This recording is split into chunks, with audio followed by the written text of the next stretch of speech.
Morning po sa inyo lahat. Ngayon naman, tungkol naman sa lemongrass. Ang style kasi natin pag nagluto tayo ng lemongrass, ito lang natin pinukuha eh. Dahon o yan. Tapos, ganyan ka, diba? Luto ka. Luto ka ng gulay o tiro ng manok. Ayan. Tapos ihalo mo na siya yung dahon. Ang pinaka-nabis talaga naman ha. Ito, nasubukan ko lang to ha. Subukan ko. Itong ilalim nito, itong pinakamababa niya. Siya.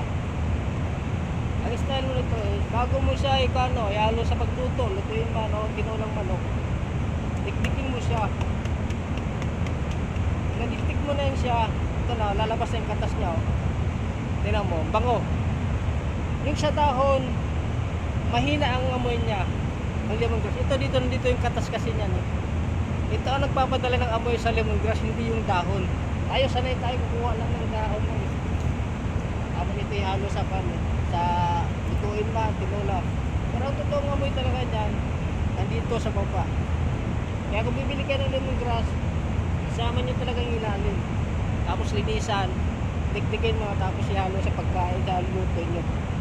Yan o. Bango. Nasubukan ko lang to. Nakita ko siya. Na mas lalong bumango yung luto mo pag ganyan style mo, dinidikdik siya.